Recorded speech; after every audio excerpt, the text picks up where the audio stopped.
The countdown begins. Every moment counts.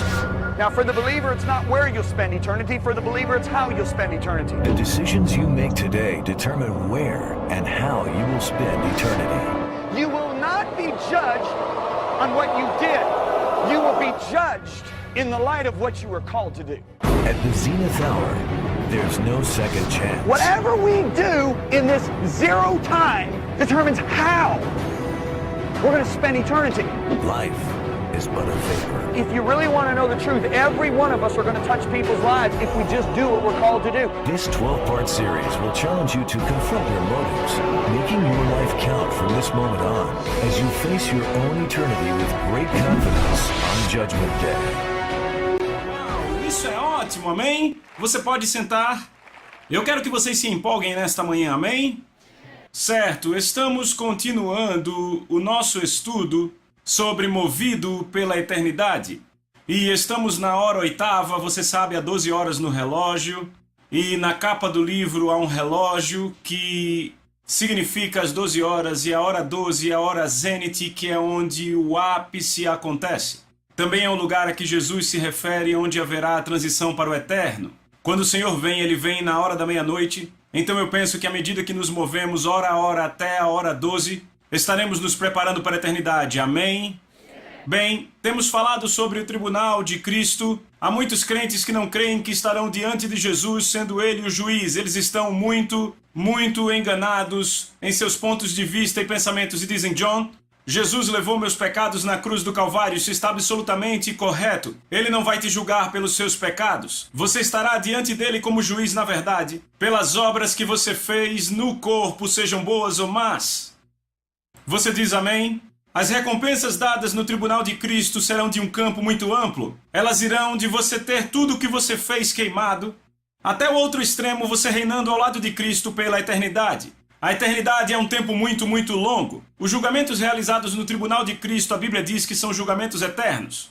Ou seja, nunca haverá uma alteração desses julgamentos. Nunca haverá nenhuma emenda, nunca haverá o cancelamento desses julgamentos. Então o que você está fazendo agora nessa vida vai determinar como você passa a eternidade. Você pode dizer amém?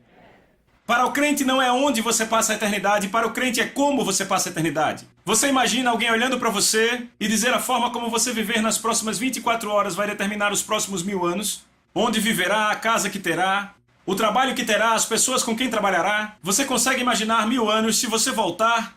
1000 anos atrás é antes de Cristóvão Colombo ter descoberto a América, é muito tempo atrás. Ainda assim, isso não é nada comparado ao que eu estou falando, porque a eternidade é para todo e todos sempre, e qualquer coisa dividida pela eternidade é igual a zero. Então Tiago diz que essa vida é uma neblina, e o que ele está dizendo na verdade é que esta vida é zero comparada à eternidade. Então o que estamos fazendo nessa hora zero vai determinar como passaremos a eternidade. E se você olhar a alegoria de Afabel escrita no livro, você vai ver que há um homem que recebeu o dom da liderança dado por Jalen, e este homem não usa a sua liderança corretamente. Ele foi muito egoísta. Na verdade, o seu nome é egoísta na alegoria. E como resultado, ele passa o resto da sua vida como? Ele se torna um jardineiro cuidando da paisagem no reino de Afabel, enquanto há uma jovem mulher chamada Caridade que serviu a Jalen tão fielmente, que entregou sua vida continuamente visando Jalen, o reino e as pessoas, e ela acaba se tornando uma governante com Jalen. E é exatamente assim que acontecerá. Haverá recompensas distribuídas e perdas sofridas pelos crentes no dia do julgamento. E é bom para nós descobrirmos o que Deus quer que façamos agora, ao invés de sermos surpreendidos por Ele no dia do julgamento. Você pode dizer amém?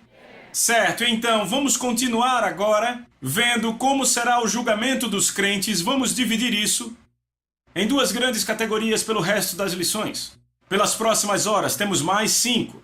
E a primeira categoria, vamos falar sobre o nosso envolvimento em construir o reino de Deus de acordo com os nossos chamados e nossos dons. Segundo, veremos como construímos vidas individuais, que certamente incluirão as nossas próprias. E construir a vida de outras pessoas é influenciá-las. E a Bíblia fala muito sobre isso. Quantos sabem, você veio para ser um influenciador, amém? Com relação à nossa vida individual, como cooperamos com a graça de Deus para desenvolver um caráter cristão, certo? Isso certamente seria o resultado da forma como reagimos à sua palavra e do que cremos e da nossa obediência a ela. Você diz amém? Então, Romanos capítulo 11, verso 29 faz uma declaração interessante, porque nesta hora e nas próximas horas eu vou falar sobre o nosso trabalho no reino. Romanos 11, 29, na Nova Tradução Viva, diz: pois os dons de Deus e o seu chamado nunca podem ser retirados. Os dons de Deus e o seu chamado nunca podem ser retirados. Repita: os dons de Deus, o chamado de Deus, nunca podem ser retirados. Vamos falar sobre isso. Então, a nossa habilidade para construir o reino de Deus é inteiramente baseada na nossa cooperação com o Espírito Santo. Salmos 127, verso 1, diz o seguinte: a não ser que o Senhor construa a casa, repitam, a casa. Diga de novo. A não ser que o Senhor construa a casa, trabalham em vão os que a constroem. Veja, isso aqui é pesado, ok? A não ser que o Senhor construa a casa. Se você prestar atenção no título desta e da próxima hora, se chama Casa Feita Sob Medida para Deus. Eu estou falando hoje sobre a casa feita sob medida para Deus, certo? A não ser que o Senhor construa a casa, repitam, casa. Trabalham em vão os que a constroem. Então isso me diz que podemos agir no ministério, mas isso pode ser em vão. Podemos tentar construir o reino, mas isso pode ser em vão. Só funciona se Deus edificar a casa. Há uma passagem interessante aqui, vá para Isaías 66, eu quero te mostrar isso. Eu absolutamente amo essa passagem. Eu ainda era um jovem crente muito zeloso pela palavra de Deus e o Senhor certamente queimou essa palavra no meu coração. Então em Isaías 66, Deus está falando para um grupo de pessoas que diligentemente trabalhavam para servi-lo. Na verdade, elas o serviam rigorosamente de acordo com as formas das antigas escrituras. As suas leis e regulações para adorar a Deus de Êxodo e Levítico. Deus vai para essas pessoas que o serviam diligentemente e dizem, verso 1, ele diz: assim diz o Senhor, o céu é o meu trono, e a terra é o estrado dos meus pés. Onde está a casa, repitam, a casa, onde está a casa que vocês construirão para mim, e onde é o lugar do meu descanso? O que Deus basicamente está dizendo aqui a esses caras é: vocês sabem quem eu sou de verdade? Eu sou Deus. O que vocês acham que podem fazer por mim? Eu sou dono do céu. De fato e de verdade eu meço o universo inteiro com a palma da minha mão, do polegar até o midinho eu meço isso. Você sabe o quão grande é o universo? É imenso. Entende? Eu meço de uma ponta a outra com a palma da minha mão. Eu sou aquele que coloca as estrelas no universo com os dedos. Eu sou aquele que detém cada gota de água do seu planeta com a palma da minha mão. Estão acompanhando? Eu sou Deus, vocês sabem quem eu sou, então o que vocês acham que podem fazer por mim? É como um monte de formigas andando e dizendo: vamos construir uma casa para você. Você diz: ah, tá bom, vocês vão construir uma casa para mim, deixa estar. Isso faria até mais sentido do que nós construirmos uma casa para Deus. Então a primeira coisa que você tem que entender: você não consegue fazer nada, nada que tenha valor eterno a não ser pela graça de Deus e pela unção do Espírito Santo. E você faz isso cooperando com o Espírito de Deus. Você pode dizer amém? Por isso que a obediência é tão importante. Deus não está buscando sacrifício, está buscando obediência. Repitam, obediência.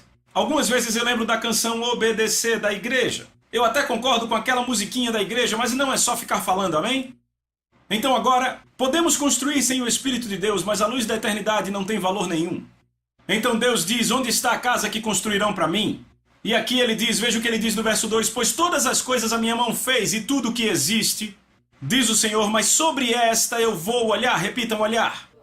Olhar quer dizer se importar. Significa prestar muita atenção, significa estimar.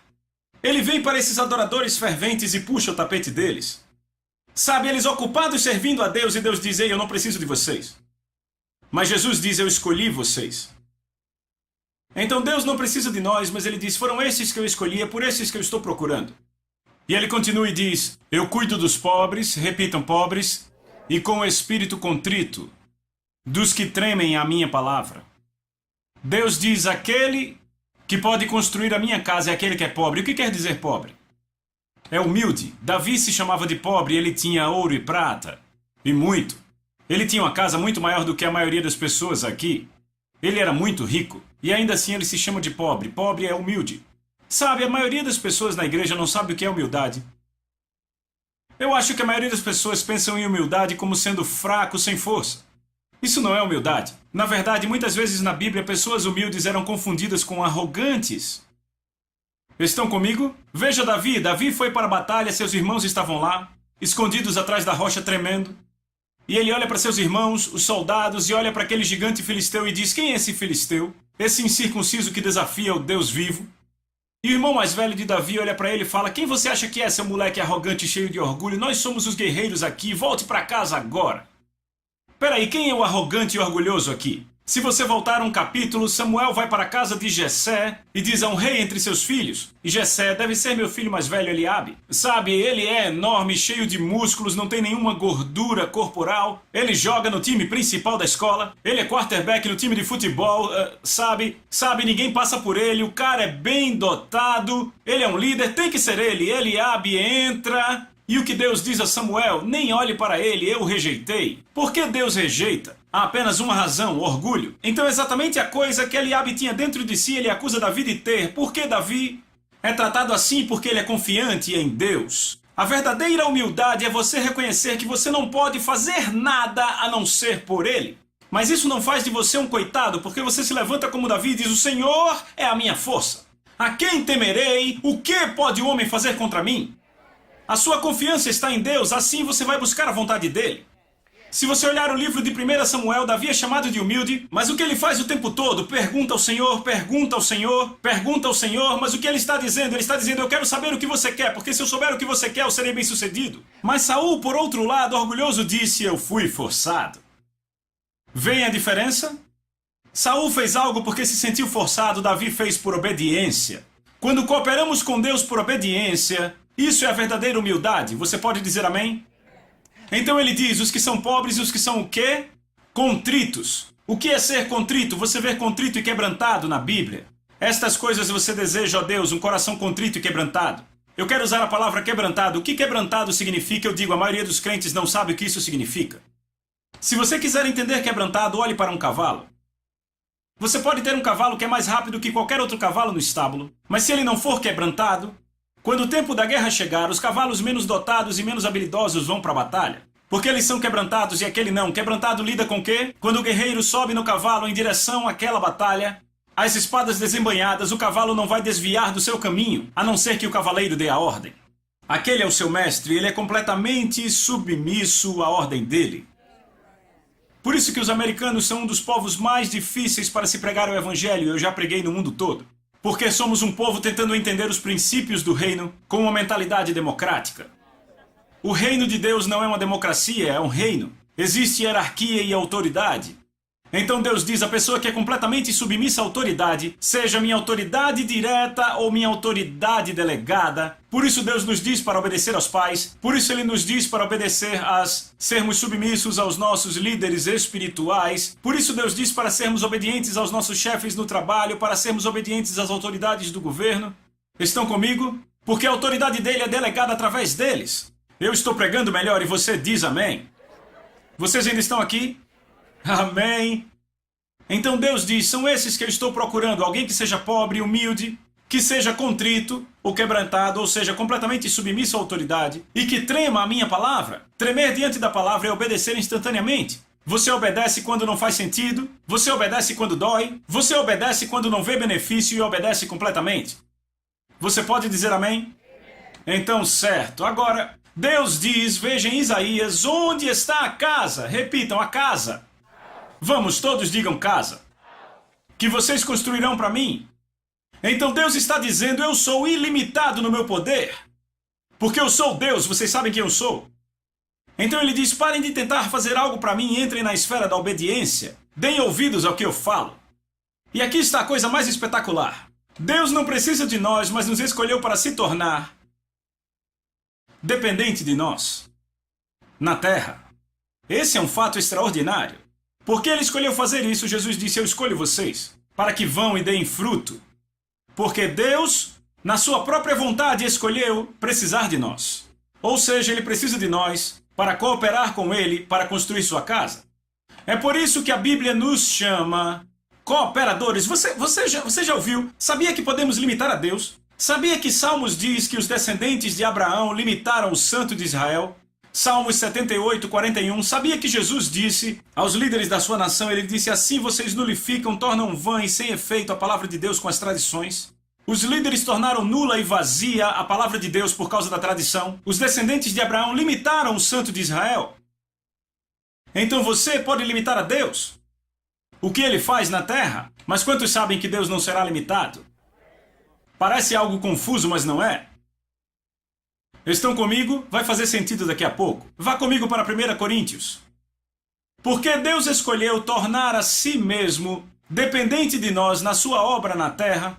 Desta forma, vamos encontrar em 1 Coríntios capítulo 3 que somos chamados colaboradores, companheiros de trabalho.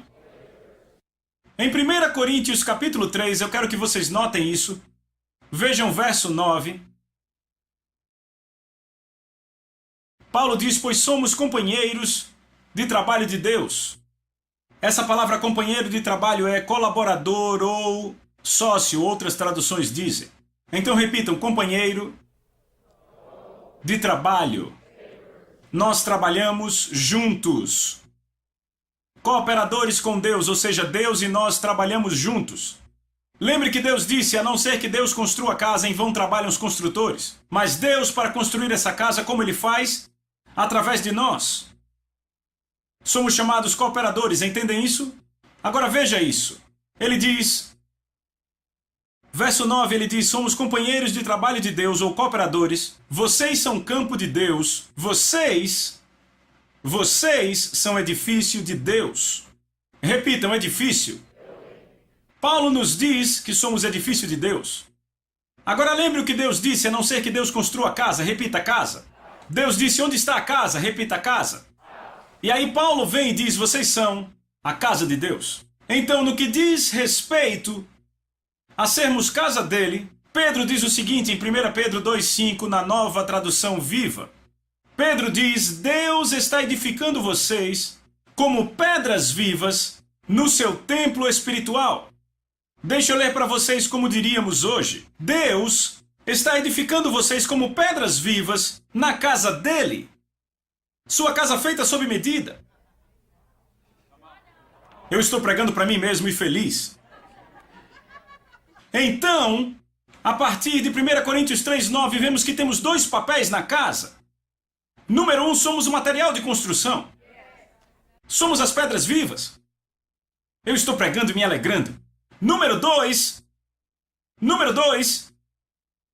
somos trabalhadores, construtores, empreiteiros. Ok? Agora ouçam. Toda vez que alguém constrói uma casa customizada, e alguns aqui podem trabalhar com construção e saber o que eu estou falando. Quando se constrói uma casa customizada, a primeira coisa que se faz é projetá-la, certo? Você faz os desenhos e então vem algo que muita gente não entende. Aqui está a parte importante, que é agendar com os construtores. Os empreiteiros, quem são eles? Tem o cara do piso, o cara das janelas, os caras do teto, o homem do concreto, tem também os caras do aquecimento e o pessoal das estruturas, os encanadores, eletricistas, estão acompanhando? Você tem que agendar esses caras e se você não agendar corretamente, você vai ter um caos. Certo? Então Deus projetou sua casa sob medida antes mesmo da terra ser criada. E Ele começou com o alicerce. Seu nome é Jesus, estão acompanhando? Estão pegando? E deixa eu falar mais uma coisa aqui. Quando você constrói uma casa customizada e constrói para si mesmo, com certeza você pega os melhores materiais e contrata os melhores trabalhadores, certo? Então Deus começou a sua casa customizada há muito tempo atrás, certo? E Ele diz: a minha casa customizada, eu vou dar um nome a ela. A minha casa customizada vai se chamar Sião. Este é o nome da minha casa customizada, ok? Porque ouça o que Deus diz em Salmos 132, 13 e 14. Pois o Senhor escolheu a Sião, Ele a preferiu por sua morada. Este é o lugar do meu repouso para sempre. Oh, eu me alegro. Aqui habitarei, pois eu desejei assim. Você quer ouvir de novo? É tão bom. Salmos 132, 13 e 14. Vamos de novo. Deus diz: pois o Senhor escolheu a Sião. Ele a preferiu por sua morada. Este é o lugar do meu repouso para sempre. uma casa customizada para sempre. Ele não vai se mudar para outra casa. Não vai construir e dizer, cansei dessa casa, vou construir outra. Tem pessoas que fazem isso, mas Deus não faz isso. Ele constrói a melhor casa e diz, este é o meu lugar de repouso para sempre, aqui habitarei, pois eu desejei isso. Aqui em Salmo 102:16, porque o Senhor edificou a Sião. Salmos 50, verso 2, desde Sião, excelência de formosura resplandece Deus.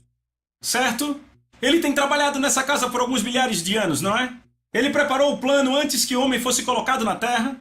Ele sabia em sua onisciência, conhecimento de que o homem fracassaria, embora não fosse seu plano, mas ele sabia que aconteceria, certo?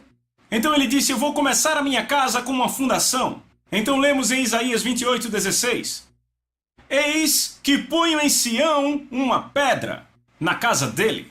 Eu ponho em Sião uma pedra testada, uma preciosa pedra angular, para um alicerce seguro. Esse é Jesus, certo? Estão entendendo?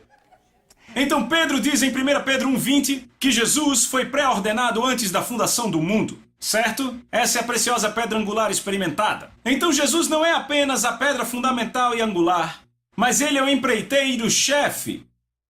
Eu disse que ele é o empreiteiro-chefe. Veja, a preciosa pedra experimentada fala do relacionamento dele com a sua casa, mas o empreiteiro-chefe fala da sua obra, certo? Lembre que eu falei dos dois papéis, somos o material e os construtores. Entendem?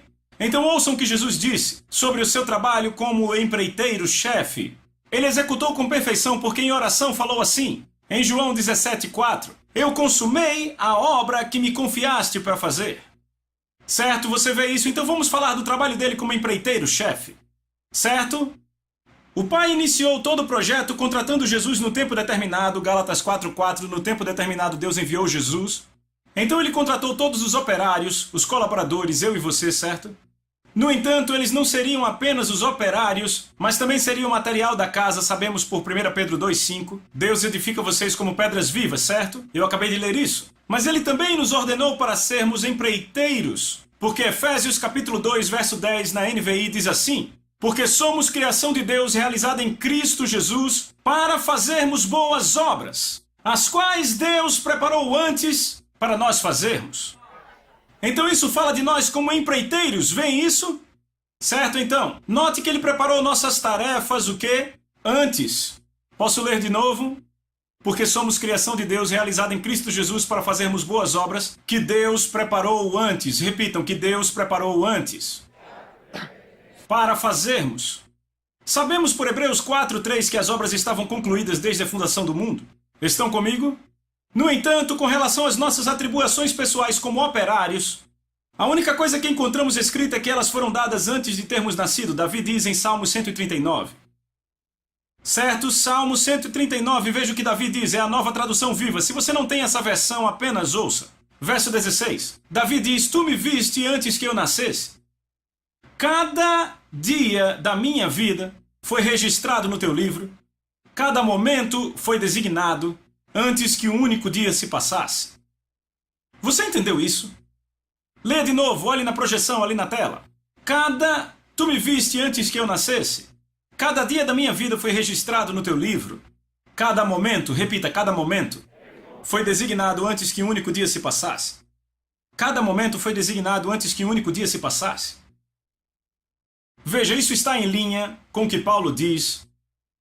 Paulo fala sobre si mesmo, ele diz, quando agradou a Deus que me separou no ventre da minha mãe e me chamou através da sua graça. Repita, chamou. Então isso é Paulo falando do seu chamado. E então fala Jeremias, eu te conheci antes de te formar no ventre da tua mãe, antes que tu nascesses eu te separei e te consagrei como porta-voz para o mundo. Isso é Jeremias 1:5 na nova tradução viva. Cada dia foi designado, cada momento foi designado antes que um único dia se passasse. A pergunta é, nós vamos cumprir o que foi planejado para nós? Eclesiastes, capítulo 3. Eu quero que todos abram lá. Eclesiastes, capítulo 3. Diga amém se você achou. Certo, a partir do verso 14 eu vou ler da nova tradução King James.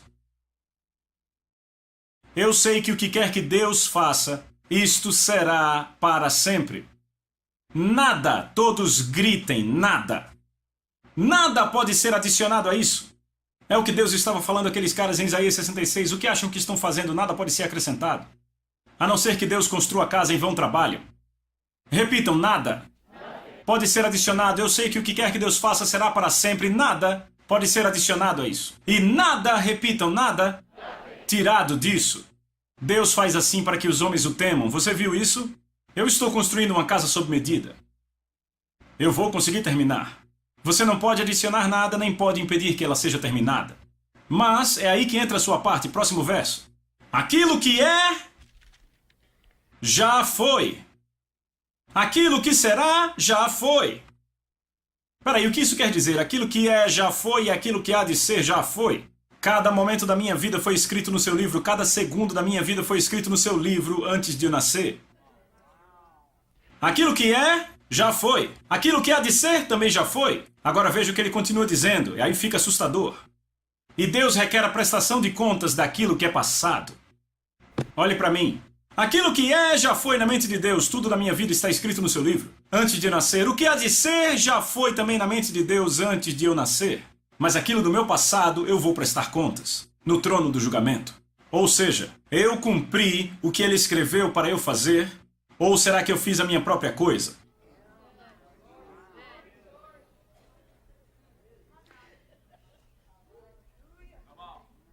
Nós andamos no que ele ordenou para nós cumprirmos? Vamos prestar contas do passado? Será que estragamos tudo e perdemos a nossa função ao mesmo tempo? Ou ele terá que designar o que tínhamos que fazer para outro? Cada um, ouçam o que eu digo, cada um tem um chamado divino na sua vida. Cada ser humano nascido de novo tem um chamado na sua vida. Você tem. Não são apenas pregadores, não são apenas ministros ou pastores. Cada ser humano na igreja tem um chamado divino na vida. Agora ouçam, no que diz respeito ao seu chamado, agora eu estou falando do trono do julgamento, ouçam com atenção. Com relação ao seu chamado, você não será julgado pelo que você fez. Você será julgado de acordo com o que foi chamado para fazer. Vou dizer de novo. Em relação ao seu chamado, você não será julgado de acordo com o que você fez, mas será julgado pelo que foi chamado para fazer. Vou dar um exemplo. No trono do julgamento, Jesus falará: Evangelista Anderson, um passo à frente, por favor. E lá vai aquele homem tremendo diante do trono. Jesus, você quer dizer contador Anderson, não? Eu era um contador, eu tinha minha própria firma. Muitos caras trabalhavam para mim. E Jesus, fizemos uma organização sem fins lucrativos e nós ajudamos igrejas e missionários, fizemos muitas coisas. E você quer dizer contador Anderson? Evangelista Anderson, preste conta do seu chamado. Preste conta de todas as almas na Ásia que eu te chamei para salvar. Eu quero vê-las. Jesus, eu estava ligado à igreja, eu era membro, eu ajudava missionários para a Ásia. Preste conta das almas. Tudo o que ele fez será queimado. A não ser que o Senhor construa a casa. Prestaremos conta do que está no passado. Então você ouve algo assim: Contador Jones, um passo adiante, por favor. Contador Jones. O homem treme e diz: Contador Jones? Você quer dizer Pastor Jones? Eu era pastor. Eu pastoreei aquela igreja nos subúrbios de Chicago e tínhamos 300 pessoas eu era um pastor. Eu chamei você para ser um membro fiel daquela igreja com 5.000 membros do outro lado da cidade. E eu chamei você para abrir um escritório de contabilidade e ajudar a igreja, para ajudar ministérios por todo o país, para que eles mantivessem as contas em linha.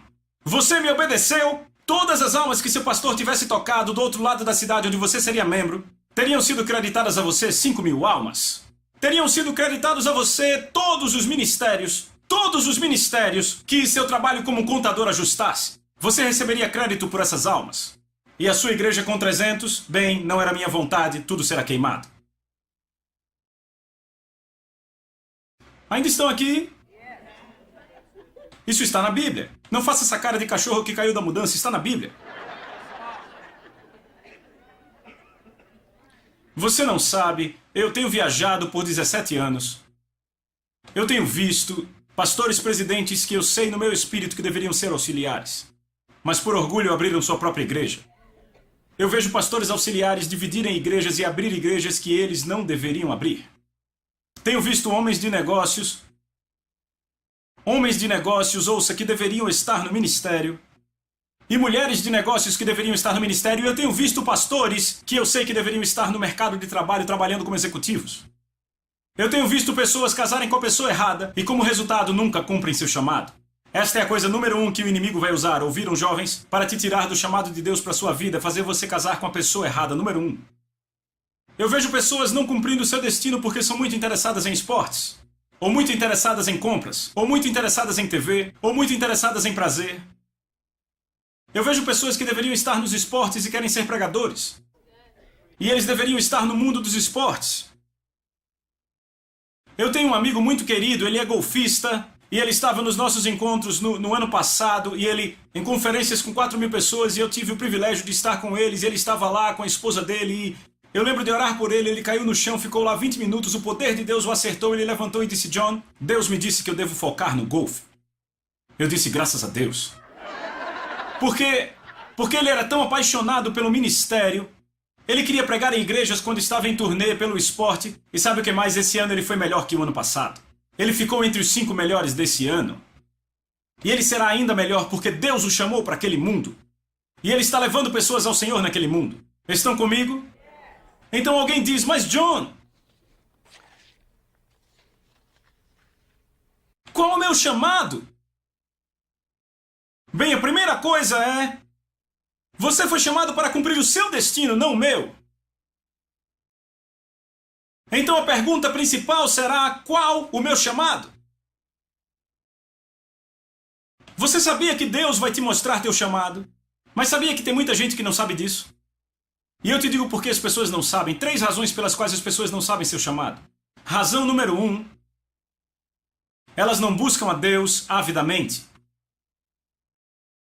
Hebreus capítulo 11, verso 6 diz que Deus recompensa aqueles que diligentemente o buscam em fé, não desleixadamente o buscam em dúvida. Você pode dizer amém? Eu vou dizer de novo, eu nunca acho que isso é demais. Deus diz que Ele recompensa aqueles que diligentemente o buscam em fé, não os que casualmente o buscam em dúvida. Você o busca avidamente? Eu nasci de novo na fraternidade da qual eu fazia parte na universidade. Eu jogava tênis naquele tempo e... um dos irmãos da fraternidade me levou ao Senhor em 79. E depois de conhecer Jesus pessoalmente, eu lembro, eu era muito jovem, eu era um garoto. Como membro da Igreja Católica, eu ia para a igreja e ficava assustado. Eu olhava para o padre e eu sabia que eu era chamado para pregar. E eu tinha muito medo porque eles não casavam. E eu queria casar. Não é bom que o homem esteja só. E então, eu até fui para o seminário quando eu era um jovem garoto, quando estava na 7ª série, porque eu ainda pensava. Quando você é jovem, você está solto para as coisas de Deus, depois você endurece e daí tudo esfria. E eu lembro que eu fui ao seminário, fiquei olhando para o cara que liderava ali e eu fiquei, ele nunca vai casar. Ele nunca vai casar. Ele nunca vai... E eu lembro que o chefe dos padres veio até mim na última noite da semana. Ele me colocou numa sala e disse, você é perfeito para o sacerdócio. Eu disse, eu vou sair daqui, eu nunca mais vou voltar. Então, você se distancia de Deus por causa da dureza do coração. Como um jovem garoto ou garota, você está aberto para Ele. Embora você ainda não tenha nascido de novo, você está aberto para isso. Então, eu me converti na minha fraternidade da escola em 79, eu tinha só 6 anos. Mas... isso é mentira, ok? Me perdoem. E quando eu nasci de novo e fui cheio do Espírito anos depois, de repente o Espírito de Deus começou a tratar de ministério. Eu não queria ser um ministro. Eu não tinha nada a ver com ministério. Sabe, todo ministro que eu tinha conhecido era estranho. Quer dizer, ou eles acabavam na África, numa cabana, ou acabavam numa casa, com cheiro forte e crianças estranhas, porque havia um ministro... Sabe, eu cresci numa cidadezinha com 3.000 pessoas, e havia um ministro que eu conhecia, além do padre, e eu brincava com meus amigos, eu fui na casa dele uma vez, tive que prender a respiração, e quando cheguei em casa eu estava fedendo. Na minha concepção é isso ou ir para a África viver numa cabana. E eu me lembro, eu comecei a orar e diligentemente buscar a Deus, e 4 meses depois Deus começou a tratar. E um dia eu estava sentado na igreja e o Espírito Santo me disse: eu te chamei para pregar, o que você vai fazer sobre isso? Eu disse: Deus, eu pregarei. E então, eu realmente comecei a buscar o Senhor. Realmente buscar a Deus. E então eu me lembro, o que aconteceu foi que depois que eu comecei a trabalhar como engenheiro, morava na Carolina do Norte. Um semestre eu estava lá, outro na minha cidade, era um programa colaborativo. E um dia estávamos homenageando os 38 anos de trabalho de um homem como engenheiro na Rockwell. Havia vários de nós sentados ao redor dele ali no departamento, todos bebendo café, eu bebendo água. E estávamos sentados conversando. E o cara que tinha 38 anos disse: eu odiei cada dia que eu andei nesse escritório nesses 38 anos. E os outros caras zoaram, ficaram rindo. Eu arregalei meus olhos e disse: por que você fez isso? Ele disse: era o emprego. Eu disse ali mesmo: eu vou descobrir o que Deus me chamou para fazer e eu farei. Muito embora eu não quisesse ser um pregador, eu ainda pensei: tudo bem, você obedece a Deus e vai ser bom. Mesmo que não pareça muito bom agora. Entende o que eu digo? Eu tinha senso para saber. Estar na vontade de Deus vai me preencher. Estão entendendo? E então, eu comecei a buscar a Deus, e no último ano da faculdade, eu passei 4 dias jejuando na fraternidade, perto do Dia de Ação de Graças. Todos os colegas foram para casa, e eu estava buscando a Deus.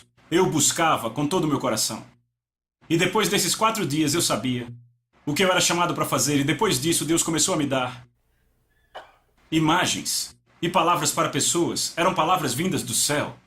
E eu sabia, desde aquele momento, que Deus havia me chamado para pregar o Evangelho a nações, porque Ele me mostrou. Estão entendendo? E eu lembro, depois daquele jejum de 4 dias, eu disse: e agora, então, o que eu faço? Deus disse: vá numa entrevista de emprego para engenheiro. Eu pensei: o quê? Eu nem quero terminar o meu curso de engenharia. O que isso tem a ver com ministério? Mas quantos sabem que Deus vai mostrar o resultado final, mas o caminho para chegar lá é totalmente diferente? Ou seja, José teve essa visão de liderança, e o que aconteceu a seguir foi ser lançado num poço. Isso é treinamento para ministério? E então ele passa 10 anos como escravo e é lançado num calabouço. Esse não é o caminho lógico para a liderança. Por isso que Deus diz: confie no Senhor de todo o coração. Não se baseie no seu entendimento, reconhece-o em todos os seus caminhos e Ele endireitará suas veredas. E Deus diz: vá para a entrevista. Vá para a entrevista, para engenheiro. Então eu fui para a entrevista, num escritório de engenharia. Havia escritórios em São Francisco, Houston, Dallas, Flórida, por todo o país, Carolina do Norte. E o Senhor me mostrou: você vai trabalhar para a Rockwell International em Dallas. Essa era a oferta de emprego menos interessante que havia. E então eu fui para Dallas e eu estava muito frustrado. Eu pensava: bem, há uma escola bíblica em Tulsa que eu conheço, há uma também em Houston, mas não há escola bíblica em Dallas. Então eu fui para lá, e então de repente o Senhor me guia a essa igreja, e quando eu entrei na igreja o Senhor disse: plante-se aqui. Isso leva a outra razão pela qual há tantas pessoas que não sabem o chamado de Deus em suas vidas. É porque eles não se plantam em igrejas locais. Escreva isso. Então, eu vou falar disso na próxima hora. Deixe-me dizer algo. O Espírito acabou de me trazer algo, eu preciso falar.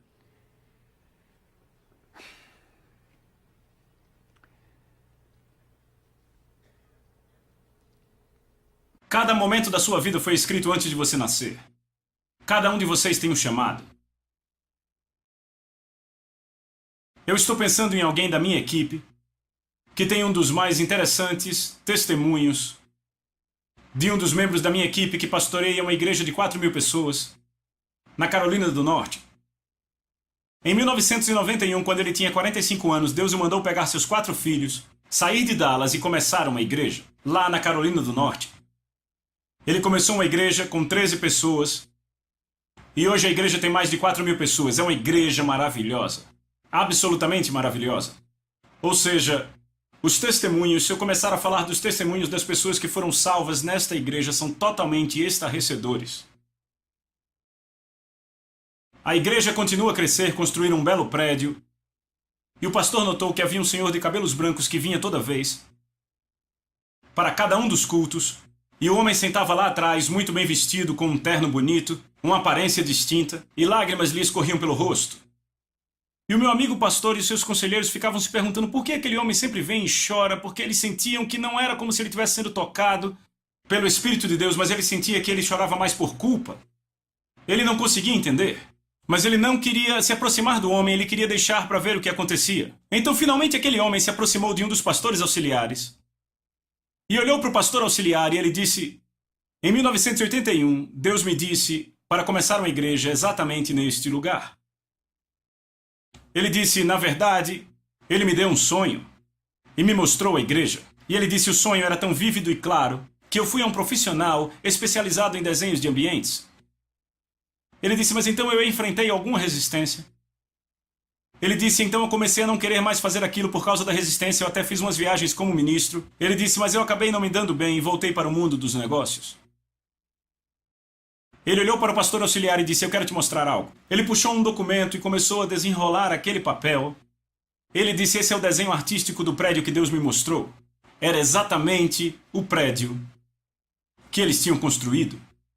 Sabe, cada mínimo detalhe. Sabe, desde aquela enorme cruz que havia na frente até todo o desenho arquitetônico, era exatamente o mesmo prédio. Ele disse: Deus me disse para fazer isso e eu não fiz. E sabe, o meu amigo pastor ministrou a ele e o ajudou. Ted Hager, um pastor nosso em Colorado Springs, Colorado, nos disse que Deus disse a ele que ele era o terceiro homem a quem Deus falava para construir a igreja. Hoje aquela igreja tem 12 mil membros. Deus teve que falar com 2 homens antes que alguém obedecesse. 2 empreiteiros perderam a obra. Catherine Kuhlman disse: eu sou a terceira escolha de Deus. Eu estou falando disso porque eu sei que vamos voltar a esse assunto. Deus disse: eu vou terminar minha casa. Você não pode adicionar ou tirar nada. A pergunta é: você será aquele que vai cumprir a tarefa ou vai fazer o que você quiser e perder tudo no julgamento? Porque eu vou ter essa casa e ela vai ser terminada. Mas a pergunta é: você será o empreiteiro que não termina e não faz a sua obra e eu terei que achar outra pessoa? É por isso que eu creio que nossa obra não foi dada desde a fundação do mundo. Porque a Bíblia não diz isso, foi dada no ventre da nossa mãe. Porque Deus vai orquestrando à medida que acontece, mas Ele já sabe de tudo do princípio ao fim. Ele sabe o fim, mas é interessante. Porque eu estava sentado numa conferência em 1995. Eu estava pregando para 8.000 pessoas naquela conferência. E um homem de Deus muito sábio, que era um bispo, ele me entregou um papel. E sabe aquelas palavras que permanecem com você?